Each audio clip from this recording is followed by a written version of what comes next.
sell.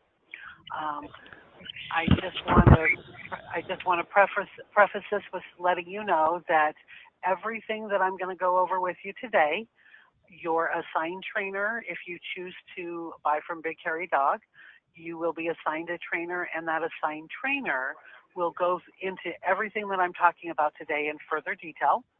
But that does not mean that you cannot feel free to ask me questions as I go along. Please feel free to interrupt me at any time.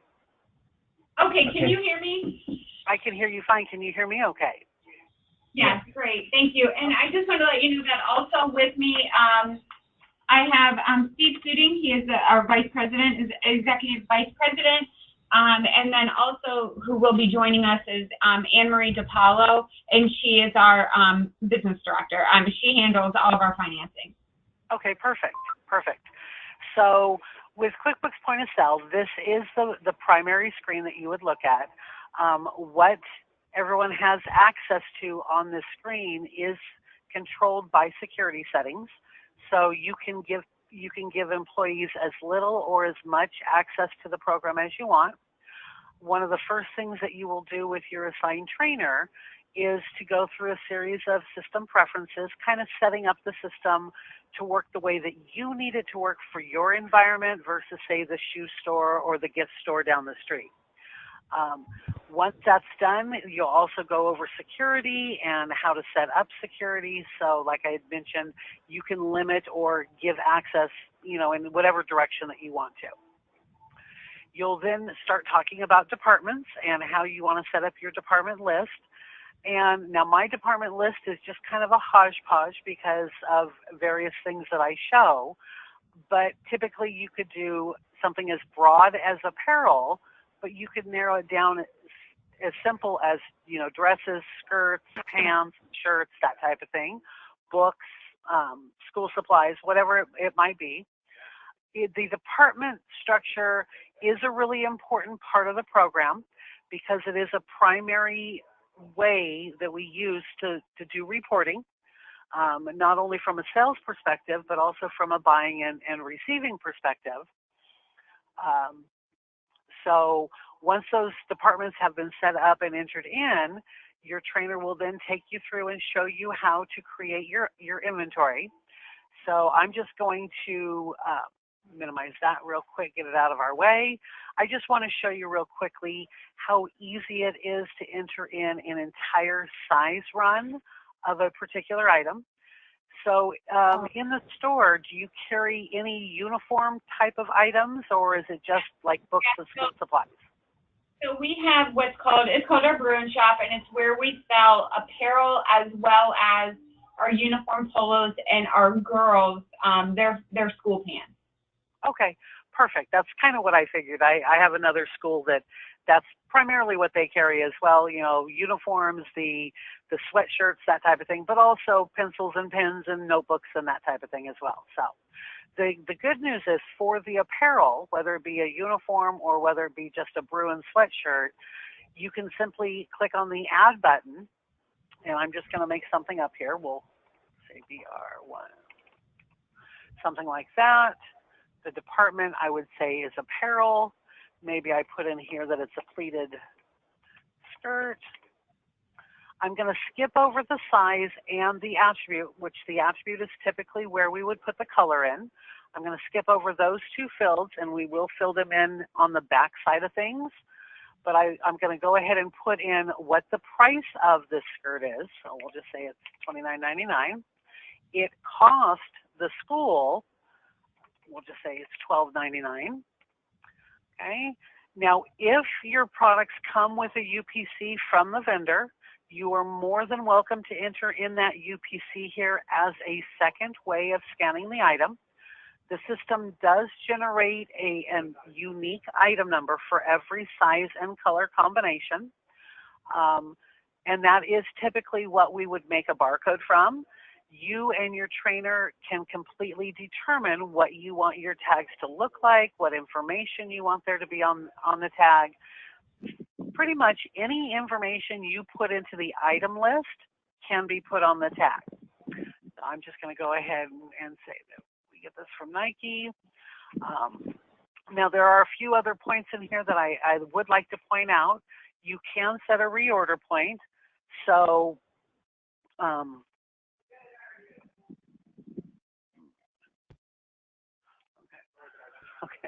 I'm sorry, someone just passed me a quick note that I wanted to read through in case it was important for me to ask.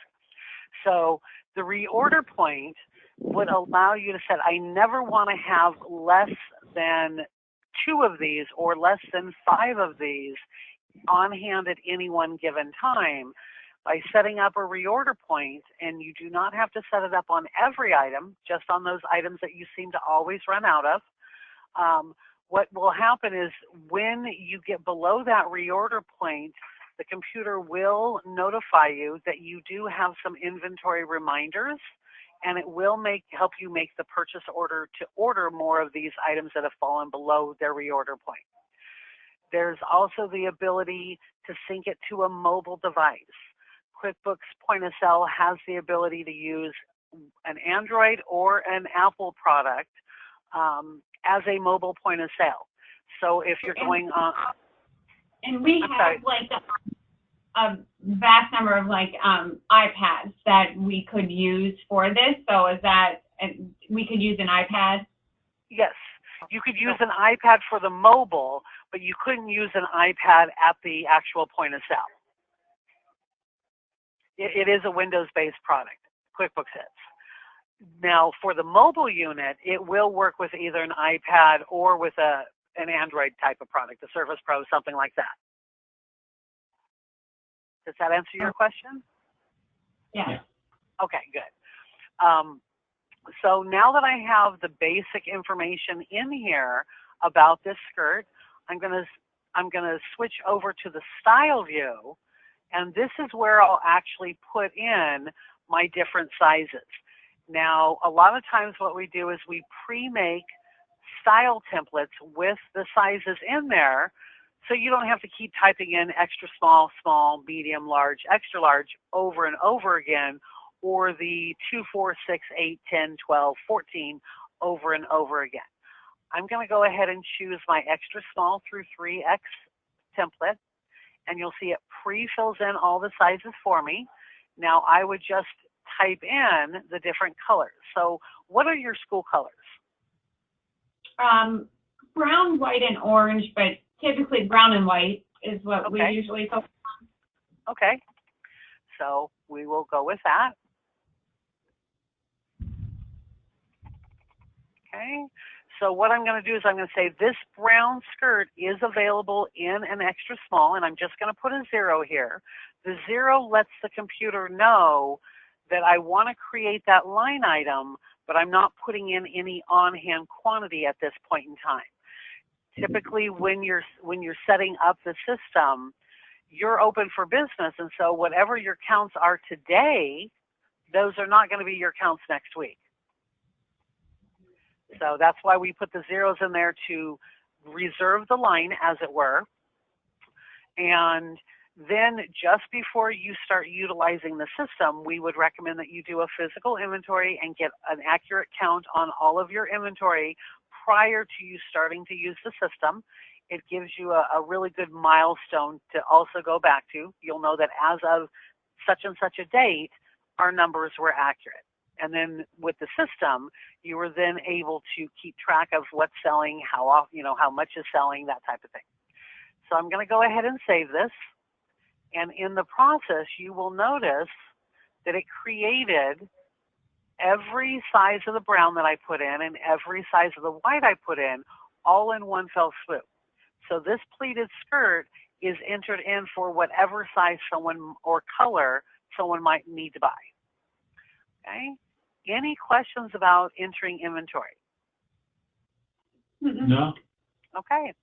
So now that's entering your items in through the item list is typically something we do at the very beginning because you have the product on your sales floor currently, and we want to get all of those current items into the program. But once you're up and running, we do generally recommend that you enter all your new inventory through a purchase order. Now, a purchase order you can use to reorder items, and or you can use it to order brand new items. even on the same PO. So first thing that you do is you put in your vendor, whoever that vendor is, and you'll notice it does change the PO number to include the vendor name in there. That is a preference that you'll go through with your trainer. And so it also shows where you want that shipped to, where you want that billed to. If you have more than one location, that's where this comes into play. If you only have the one location, your shipping address and your billing address are typically going to be the same. It does offer you dates. Order date would be the day that you're placing the order, which always defaults to today. Your ship date can be the day they tell you they're going to start shipping it, the day you ask them to start shipping it, or if you want them to send it as soon as they can fill the order, we usually recommend that you leave the ship date on today's date as well. Most vendors get the idea. You do have the ability to set a cancel date as well. So if you're ordering items for a particular event that's coming up, you could set in a cancel date appropriate for that event. So you get a month and a half to 2 months prior to that event. You get those products in, and that way you know that they're ready to go and you can start selling them. You also have the ability to track who is actually creating the purchase order. Now, by default, if you have security set up, this will default to whoever is currently logged in. For demo purposes, I don't have any security set up because I don't really need it set up. So that's why it did not default to the sysadmin user. Now, if all I'm doing is reordering items, I could just simply type in the item that I'm looking for. Well, or maybe not. Did I not put Nike on there? Let's see. Okay, I'm going to scroll up and see what I get.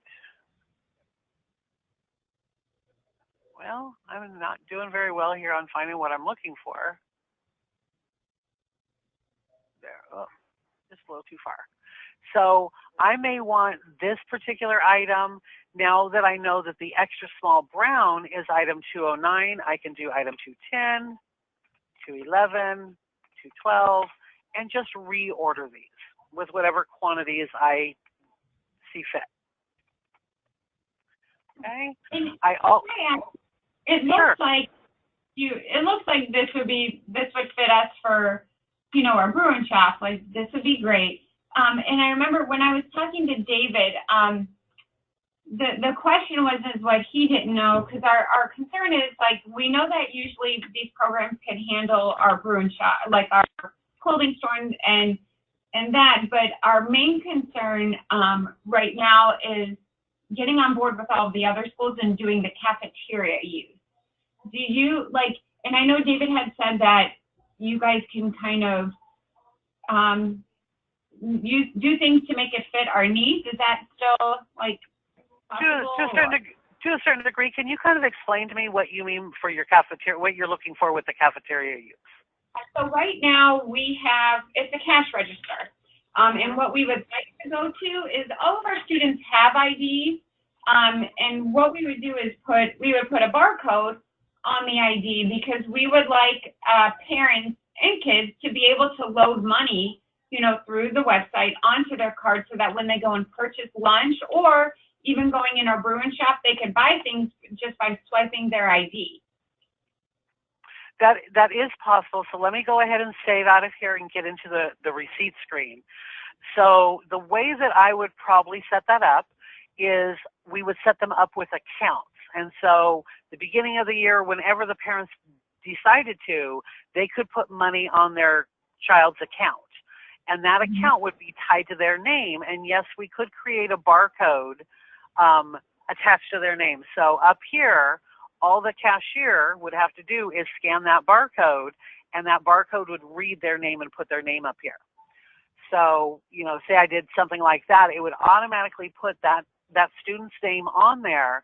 And then I'm thinking, because food items you really can't put a barcode on, you really can't attach a barcode, we have something called quick pick items. So my first thought would be to set up a few different groups in here. Maybe you have have one for the salads, for the hot foods, for the cold foods. We do have pricing for a full lunch, a la carte. Like, we have that kind of pricing, and yeah. Okay, perfect.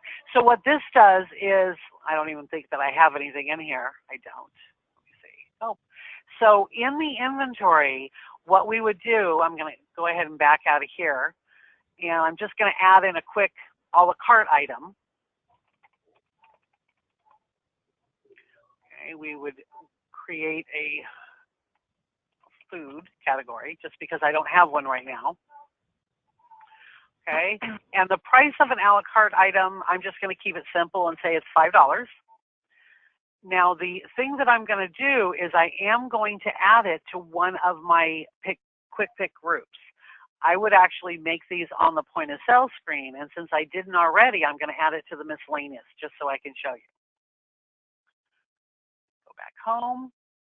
Now, if I go back into the make a sale, I would scan the ID card, and then I'd go over here to the quick pick items, and I could relabel this to say a la carte, and I click on the a la carte item, that goes on the receipt.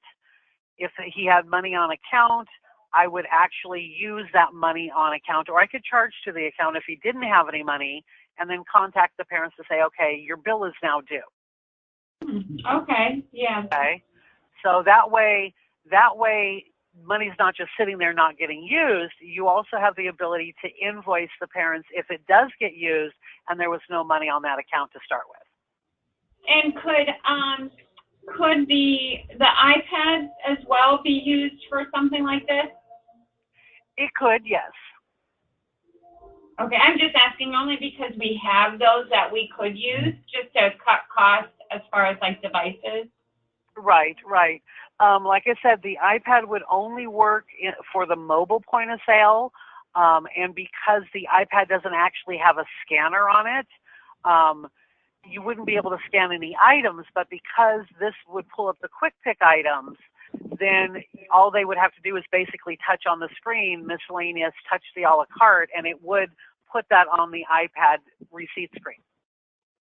Okay. So yeah, I don't see any problem with that. So. I don't think. Okay. They don't have. So I have Rich Tremont here as well. He's the head of our IT department. He's the one that actually referred, you guys to us. We're just, I mean, I'm sure everybody is. We're just trying to find, the best product that would, where we cut some costs, we, avoid some unnecessary costs, but yet, try to get everything we need. Right, right. The one thing that I did want to make you aware of, in order to use the iPad as a mobile point of sale, you would have to use Intuit Merchant ID services in order to have that app available on the iPad. So that's the one not necessarily a downside, but the one caveat as far as using the iPad as a point of sale unit, you would have to go through their merchant services. So does it matter, like okay, because we use Blackbaud, so we would have to check with Anne-Marie, she's not here yet, what that would be, because we're already using, we already have a service, but okay. Right. So I do know that Intuit Merchant Services do try to be as competitive as possible with other processors, so you don't really get that way you're keeping the same type of, hopefully the same type of deal and the same kind of rates. So, okay. Now, obviously, with any system, the main goal is for you to try to maintain some inventory control, and a lot of the way of doing that is by looking at the reports that you can get. So there are all kinds of sales reports that you can look at in graph format if you like. Okay, these can all be put in graph format. Tax information, as far as sales tax and what you owe to your local government. There's also, you can look at customer reports as well. So if we did set you up with accounts for the students to use in the cafeteria, then you would also have a report that would show the account charges as well. So there would be an easy way to get a list of everybody's charges for the month or for the week or however often you want to run that. Now, if you tie QuickBooks Point of Sale to QuickBooks Accounting, that information all pulls over to accounting as well as far as the account charges. It does bring them over as individual transactions rather than here's what you sold for the day type of a lump sum. The other nice thing about the reports is for those reports that you use all the time or look at all the time, there is a dashboard that you can put, you know, your favorite reports on the dashboard, and then any time during the day, you can just flip in here and take a quick look and see where things are at so far for the day. So, any other questions that I can answer for you? It sounds like you've already done quite a bit of legwork yourself. Yeah, I mean, we've kind of, this is our third, you know, conference call, you know, with the third company. Just because it's hard to, you know, find a company that will pinpoint, you know, what we already have, you know, to what we already need, kind of thing. And our main thing is, again, we kind of just want to be on board with, because we have like 40-some feeder schools that, you know, kids come from 40-some different schools into our school, and a lot of these grade schools, they've had this for years. So then when they come to high school, they're like, wait, we need cash now, you know, to buy things when they weren't really used to that before. Right, exactly. And, you know, from a parental standpoint, I'm sure it gives the parents a little bit of peace of mind that they're not sending their kids to school with cash on them, that there is some way that they can put money on an account. So, and that is completely doable with QuickBooks Point of Sale. And like I said, my first instinct, and this would be something you discuss with your trainer, but my first instinct would be to set you up with those quick pick items, and just make the cafeteria, all the things that are available in the cafeteria, be their own little button here. And depending on what the student brings up to buy for lunch that day, they'll just click on, you know, the 2 or 3 items that they have on their tray, and then they'll charge it to their account. And then that student will go on, and the next one will be helped. So, like I said, that's just my first instinct is to go to the quick pick, because those we usually use for items that are really hard to tag. So, okay. Now we do have another private high school that is using QuickBooks Point of Sale. If you'd like us to send you their information as a reference. Okay, and who is that? Yeah, if you wouldn't mind. That is Faith Lutheran School down in Arizona. And we can most definitely email you that information over. I would have to look up beyond that information. I know their name, I just don't know their phone numbers or email addresses. But we would most certainly get that to you. So let me verify what email address you'd like that sent to, and we will make sure and get that information over to you. So what's a good email to send you this information? EOLES@PaduaFranciscan.com, and that's PaduaFranciscan. Okay, and that was .com or .org?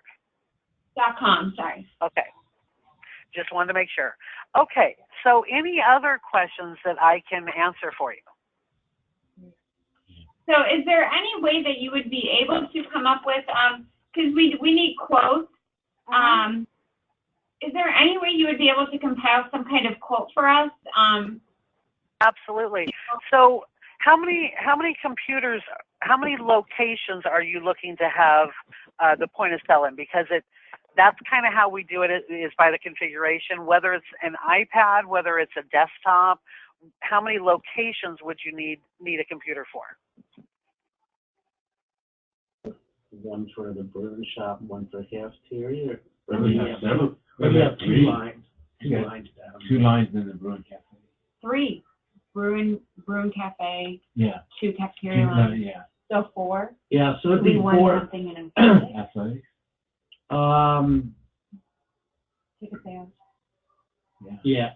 So anywhere Yeah, but I don't between, think they'll be running them ticket sales and in he's here. doing it on the Yeah. area. So probably 4. Okay. Now, do you qualify for nonprofit status? Yes. Yes. Okay. And what are these computers? Would they be on some sort of network, actual like wired network? Where they're located, they probably have to be in Wi-Fi. Okay. We don't generally recommend Wi-Fi only because it's not as stable as a wired network, but we have been known to use it, so it's not completely unthinkable. So what? So hardwire, but Yeah, the cafeteria we'd have to look at. We could pull wire pretty easily down there too, because it comes right from the office. So that might not be a hard thing to do down there. Probably I would recommend we get something rather than iPads. Okay. But they have our ancient, they're iPad 2s. Okay. They're not going to be compatible forever. And for the cost of an iPad, you can get a touchscreen point of sale for a Windows. Oh, yeah, half the price, yeah. And that can use an actual scanner. Then okay. Either a swipe or a laser scanner. Okay, so what I will do is now my coworker Joanne will be your point person for dealing with the quote and the paperwork and all of that good stuff. But I will have her send over a quote based on 4 workstations, and that you are a nonprofit. I believe that gets you a little bit of a deal as well.